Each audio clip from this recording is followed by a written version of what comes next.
Andrew in Rhode Island. Hey, Randy. Hey. I was going to say that you should put on a third cut, the one from Christina O'Donnell, one from Sarah Palin, and one from Miss South Carolina. U.S. Americans don't have maps. They don't have maps because in Africa. I mean, it's cut from the same mold. There's no doubt, and you know, these quote unquote politicians just look at it like it's American Idol to them. They're in the quarterfinals. You know, listen, I will say this. There are people who are currently elected who have no business being there. They're easily bribed. They are easily swayed. They can be bought. They can be rented. They cheat on their wives. They have no morals. They are party fiends. They're drunks. Some of them use drugs. Some of them send porn. Some of them have prostitutes. There's a ton of people in Washington who really are of the most ridiculous character, and governing is all about character. Being able to stand up and represent people in the face of massive amounts of bribes. Massive amounts. And I don't care what they call them. They can say they're just it's bribery, okay? When money is being exchanged for a vote, it's bribery. Although we don't identify it like that in our law. However, this new crop of people have zero business being there. They will fold like cheap tents. That's right. They will never, ever be able to read any of this legislation. They will never know what they're signing off on. They will never understand the issues before them. There's not even a chance that they could vote the right way. Right. And you draw a great allusion to George Bush, because they are the new George Bushes. Yes, they are.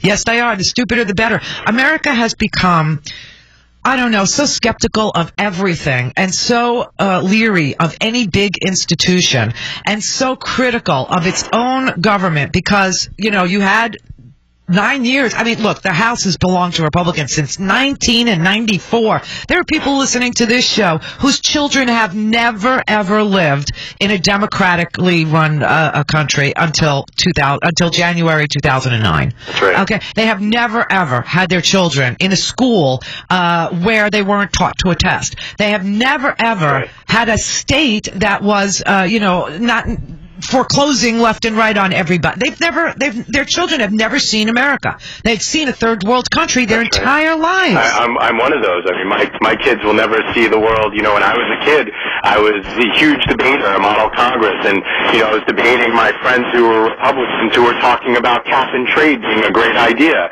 And just, you know, so finally, you know, now it's a completely Marxist democratic idea that they introduced. And, you know, the movement that's happened towards the right is just, it's insanity. Yes, it is. They are, you know, Bill Clinton, I think, said it so beautifully. He said that these people need psychiatric help, not because they're crazy, but because nobody can be mad this long. Right.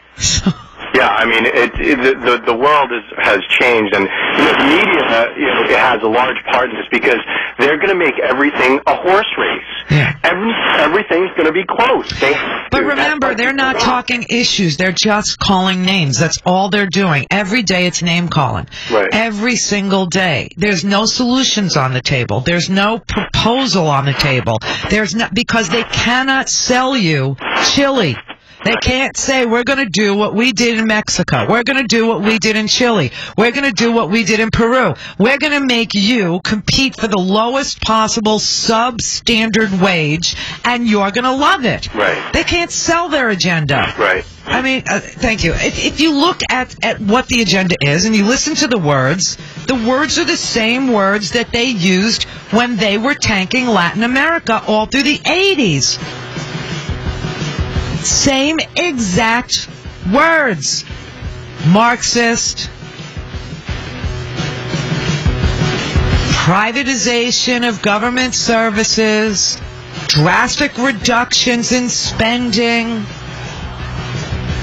massive deregulation of the marketplace, liberalization of international trade. I mean, even Bill Clinton went for NAFTA. And then when everything collapsed, the taxpayers bail out the banks. That's what happens. That's the way their economic system works. And in their world, when there's a bust, more people get left behind, and that's just fine with them because it is unemployment by design. The more desperate you are for a job, the more substandard the wage can be, and you will take it. Be careful. Make sure you're engaged. Make sure you're registered. Make sure, if you can vote early, vote early. Tonight, Harry Reid, Sharon Engel. Woohoo! It'll only be on C-SPAN. So take a look. Meet you here tomorrow.